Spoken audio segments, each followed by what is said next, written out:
A good way to know that something is truly disruptive is when people are terrified of it, and generative AI is definitely taking us there. But honestly, the fear around AI as a threat to job security, among other things, is not unreasonable.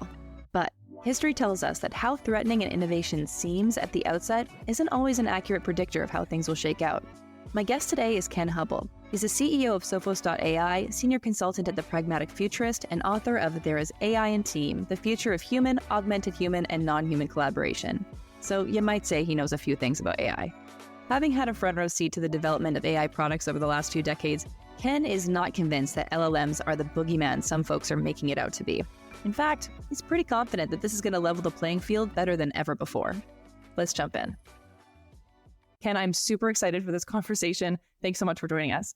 Hannah, thanks for having me. I look forward to it. Yeah, so we'll start how we always start. I'd love if you could tell us a little bit about your background and how you ended up where you are today. Okay, so I was lucky when I was younger. I had 4 amazing teachers in the public school system. Mrs. Strawbridge, Mr. McCoy, Mrs. Fisher, and Ms. Lambert pretty much shaped where I am today. They each saw something different in me and allowed me to build on those skills, that creativity and that innovation and things like that. Back before, those were like really cool things to have. You know, Mrs. Strawbridge, she let me write and she let me create stories and tell tales and things like that and didn't hold me back.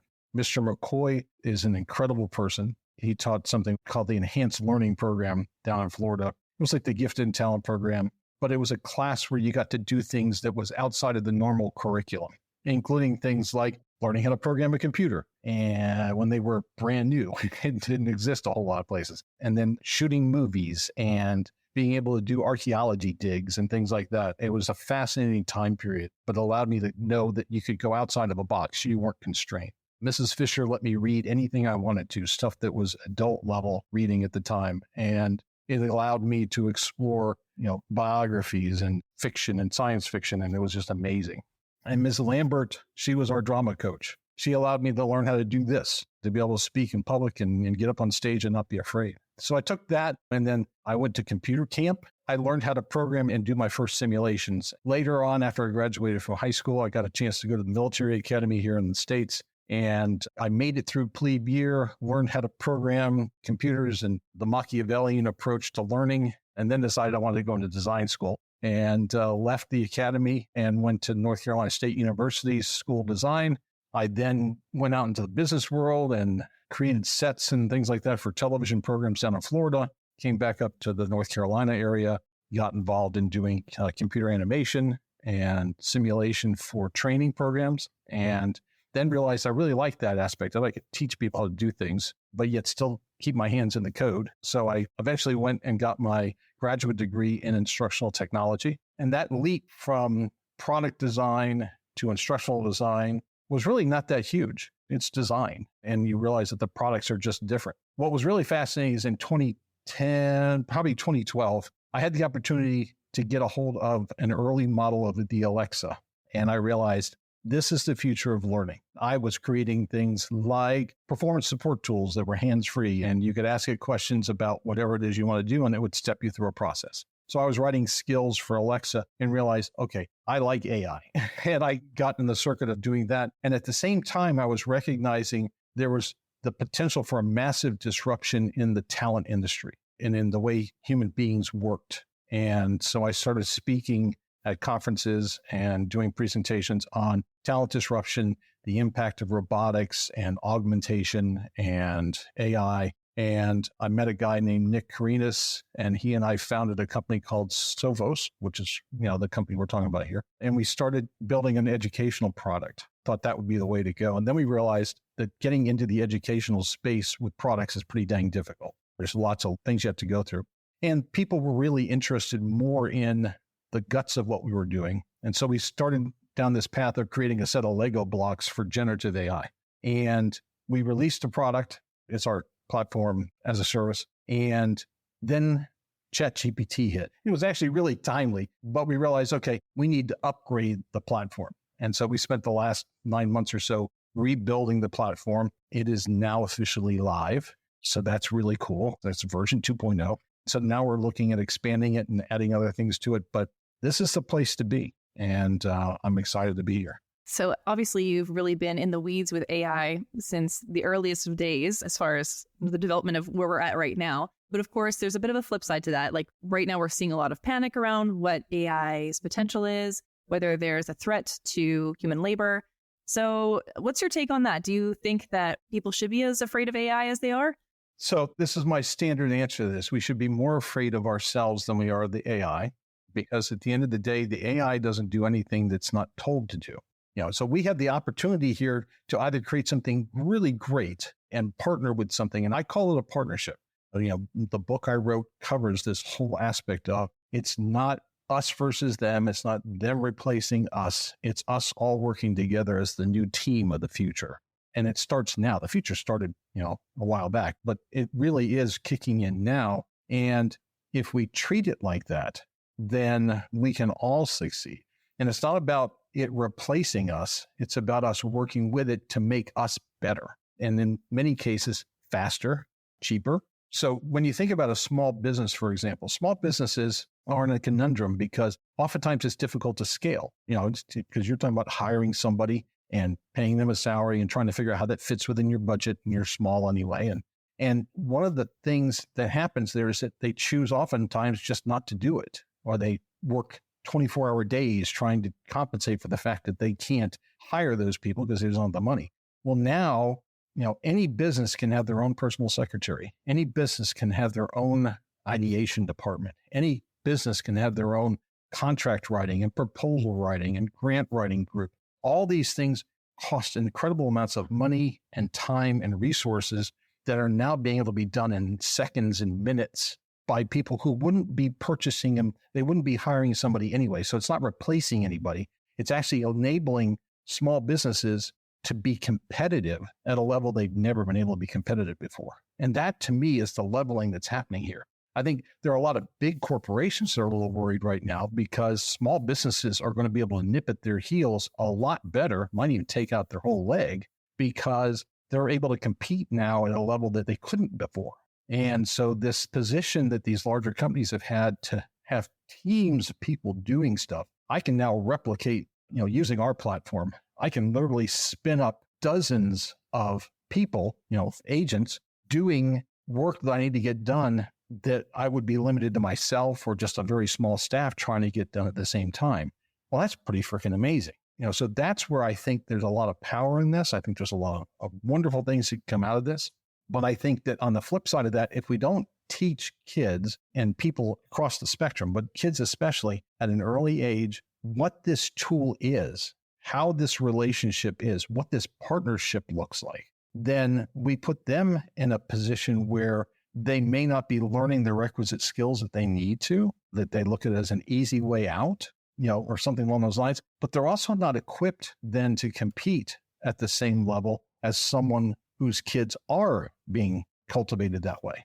We are early in this game, and there's a lot of things to be ironed out, but I think that if we look at this from a positive standpoint, some people say I'm being a little Pollyannish about it, but if we look at it from a positive standpoint and we put the right safeguards in place, we will all benefit in this. I couldn't agree more. I think that the matter of safeguards is something that we haven't really explored quite enough as a culture. But I also kind of want to talk a little bit more about the aspect of having AI sort of almost as a tool to do your bidding and the requirement for human oversight. And I think that's something that we don't really talk about as much when we talk about human versus AI, that kind of balance of how much AI, whether it can actually replace a human being. And I think this is something that we've chatted in the past before, is there's still a requirement if you're managing a team of human beings or managing a team of AI or a LLM, you still need to have the oversight over that output because you're still responsible for it, right? Absolutely. Again, to your point, that goes whether you're managing a team of people, whether it's a local team or a global team,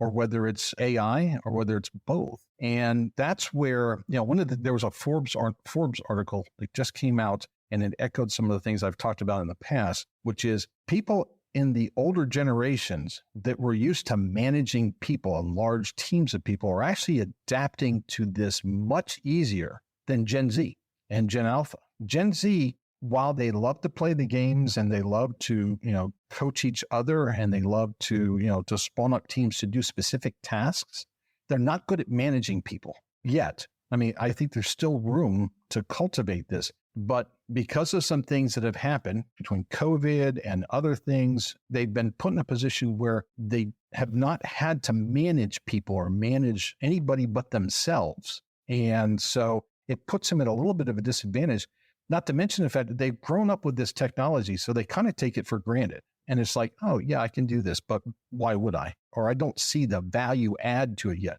Well, part of this is because they didn't have to go through some of the stuff that the rest of us went through.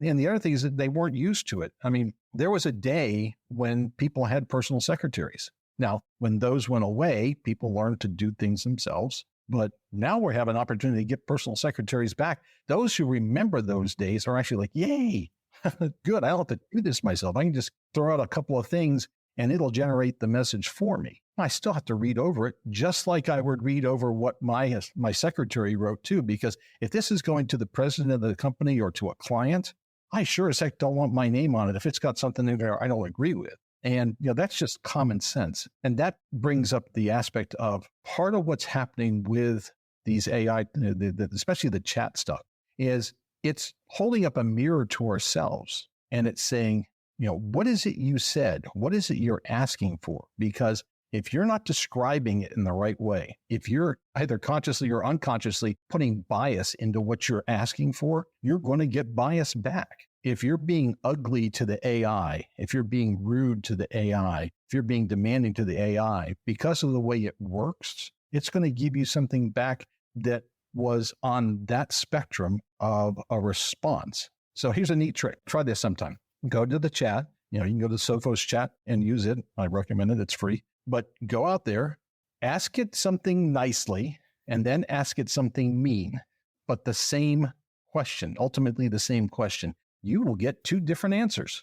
And so if we teach kids early on, if we teach people early on when they are using this technology to be nice to the machine, you're going to get really great answers. If you teach it to be ugly to the machine, you might not get the answer that you want. I think there's something really to the idea of the timeliness also of all of this, like ChatGPT, especially taking off in public shortly after the pandemic, when we've now been kind of accustomed, and a lot of us, especially in the tech space, have been so trained now to communicate remotely when we used to have a lot more context cues. So we actually had an episode previously with Nimrod Prieli's the CEO of Cord, and he was talking about how there's just some features and products that were just at the right time, even if they were not a new idea, but because of the timeliness of the release, people were they already had that prerequisite habit.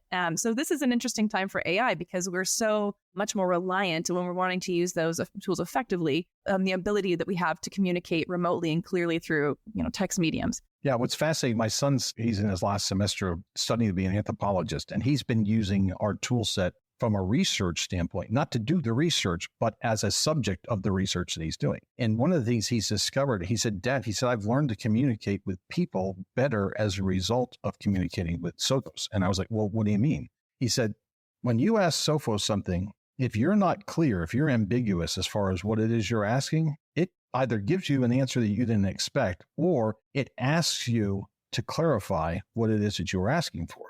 So I've gotten better at being more articulate as far as what it is and specific as to what I'm asking of my professors, of my peers as we're working on group projects. He says, I see this as being a great tool for managers to learn how to communicate better with their employees. I mean, how many times have you heard a manager say, well, I asked them to do something and they went and did it and they came back and said, here it is. And I looked at them and said, that's not what I asked for. And they said, yes, it is. We do this because we presume people have the same lens that we're looking at when we talk about a solution or something to be solved, but we leave out the part that is the context or that frame of reference. And so now, because the machines don't have that perspective at all, sometimes they have no context, you have to be very literate as far as what you're asking for.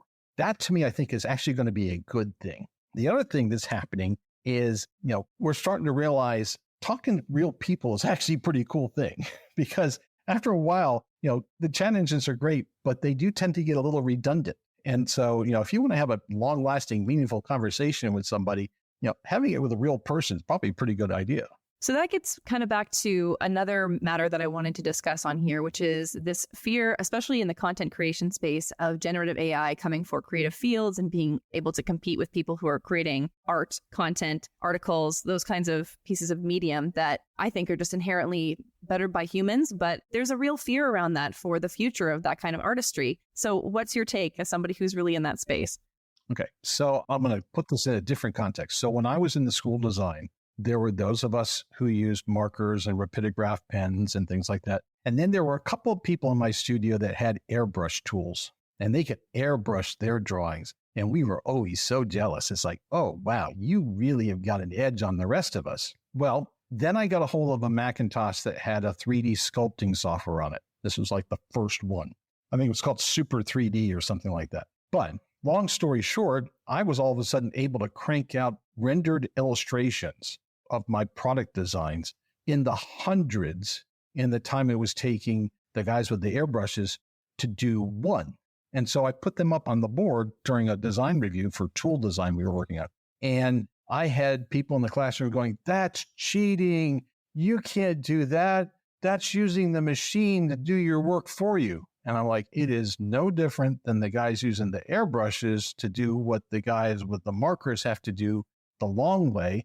It's just a tool. But it's amazing that those who are used to doing something one way, and that being the only way, and oh, by the way, they're very good at it because they built skills up for years, that when they are challenged with something that now I can describe something and get an output that either I use as is or I use it as a foundational piece to then build on. It's no different than going to a magazine and putting together a mood board. I'm now taking the mood board pieces and making a collage, and then I do a drawing of the collage that's just one piece. Now, there's more human labor involved in that, but the reality is that we've been using Photoshop for almost 20 years now. And guess what? It's made more demand, not less. Desktop publishing was supposed to wipe out the publishing industry. Guess what? There's more publishing going on than ever. Now it's digital, but it's still publishing. Every generation goes through this. The weavers in France burned down the looms back in the, it was 1700s, 1600s, because somebody had come up with an automated way to make the looms work, and everybody thought they'd be out of work. This is not new. Everybody thinks this is new. This is happening fast. It's happening incredibly fast, but it's not new. And guess what? If you're really creative, it's not a threat to you. If you're really creative, it's just a new medium. I don't know if you noticed it, but animation on TV went to paper cutouts again for a little while there. And then they were doing jelly beans and seeds and stuff like that. There's always another way to do something. And when something gets used a lot, it's great. Everybody's doing morphing for a while and then it stopped. Why? Because everybody got bored with it. Okay, people are going to get bored with Midjourney. They're going to get bored with Dolly. It will become part of the tool sets that people use. And as soon as we get past some of this other stuff that's going on with the IP this and this, that, and the other thing, I think everyone, when they relax and realize it's all about creativity, then I think we're going to start seeing some amazing things happen out of it. Right now, we're in this wishy-washy kind of stage of we don't quite understand it all. Things are happening fast. The pitchforks are in the air and the torches are being waved, but it's going to calm down and people are going to realize this is yet another tool that will benefit us all as humanity. I agree. And I think that there's a huge misconception with folks who are starting to dabble. For example, my other gig is to edit the product manager publication. And there's been a non-zero sum of articles that have been submitted to me as original work that I can just tell inherently that it's been ripped directly off of ChatGPT and sometimes barely edited. But what's interesting about that is that the work is semantically almost perfect and in a lot of cases makes so much sense. But there's just this inherent feeling that you get when you read it that it's just not, it doesn't come from a human being. It hasn't come from a human being. I just don't connect with it. Can you help us understand a little bit why that is? All right, so I'll give you a perfect example. So in my book, and I will admit, I did use our chat engine to help do some of the writing, not all of it. And it definitely was in the early draft stages as I was trying to work out some of the nuances of the sequencing of information. But one of the things I had it help me do is in the preface, I've got a number of scenario stories that I wanted to have written. And I wanted different styles of writing. And some of the styles of writing I'm just not that good at. So I asked it to help me do it. And The ones that actually made it to the book are the ones I actually had to go back through and re-edit like massively. And between myself and my daughter, who's a writer and an editor, she went through and she's like, Dad, this is crap. So she was ripping it big, but some of it was really good.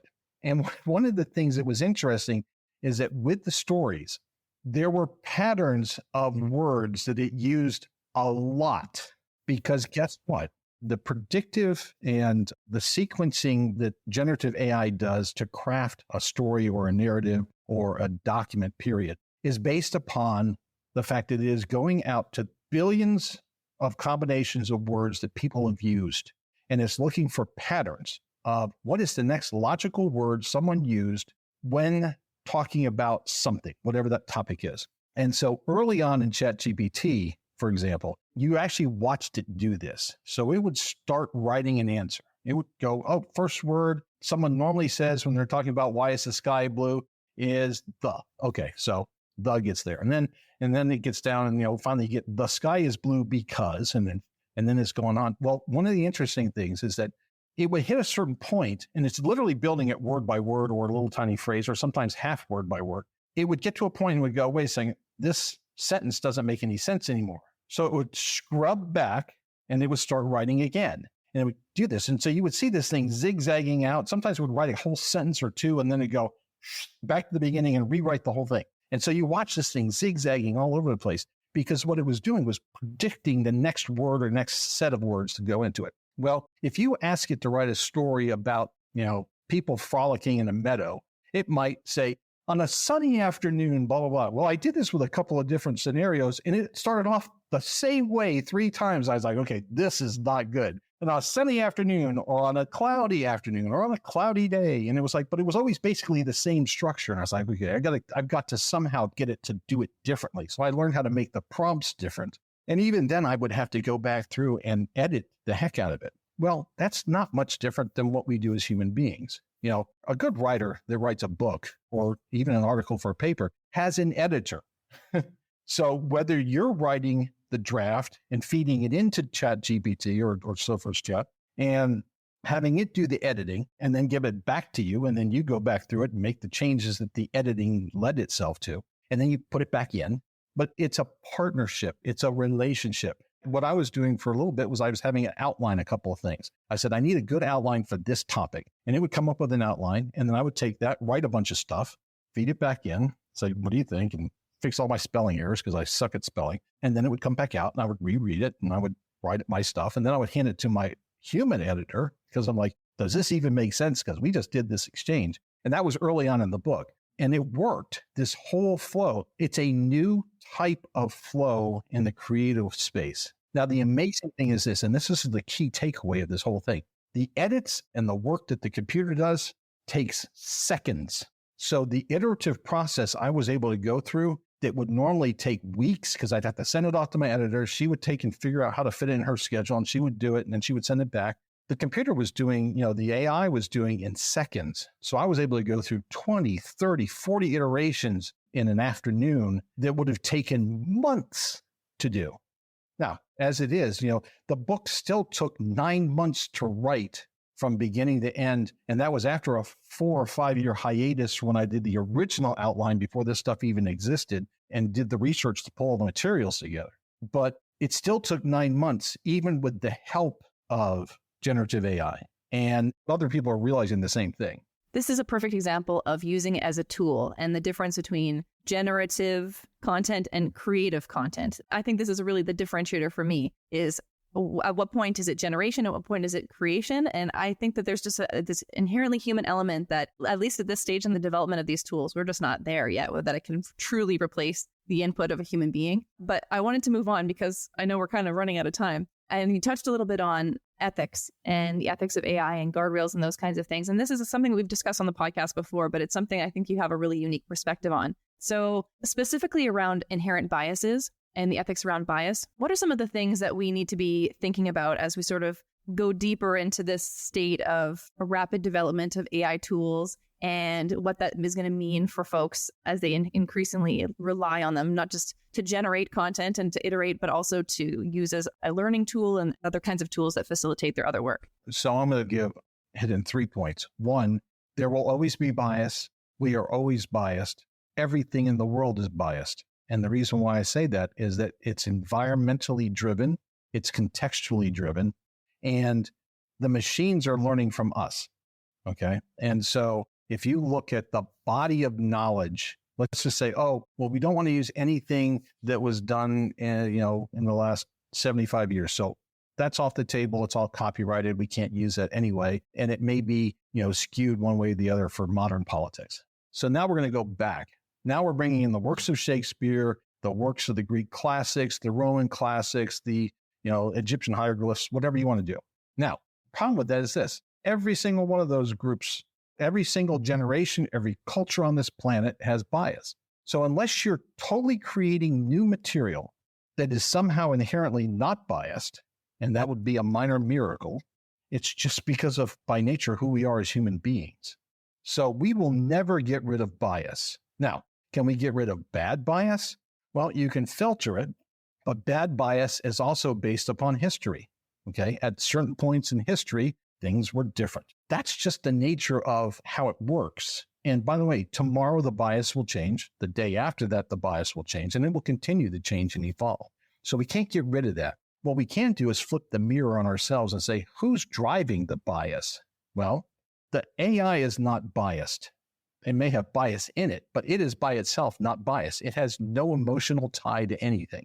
It has no motive at all, but we give it that. So if we want to fix bias, we need to fix ourselves. That's the big thing. And then as far as the educational aspect of it and how that ties in, when we think about this whole thing of bias, that has to start at day one when someone's born. And we got to start thinking about how are we educating our children? How are we raising our children so that they don't have some of the biases that we have and do that? So it's an interesting game because it's forcing us really to look at ourselves. And that's a scary thing. Yeah, it's kind of like your son was mentioning about what he's learned as an anthropologist. You really have to be mindful of what are you inputting. That's a really interesting perspective. But on the topic of education as well, so this is a really rapidly developing product category. Obviously, we are seeing tools coming out left, right, and center. And we discussed before, there's just no definitive source of truth right now on the developments that are in progress and how you learn about them, how you learn how to use them correctly. Do you have any recommendations in terms of resources that people can turn to for quality information about the use and development of AI? So you can go to my blog site because I have a curated list of articles and videos and things like that. Ironically or interestingly enough, my father has just absorbed AI. He's like all into it. And so he was originally just pounding me with emails of, did you look at this? Did you look at this? And I said, I'm going to hire you to put stuff into my blog and you can help me curate this thing. And so he does. He helps me curate it. And so we've got this growing list of articles.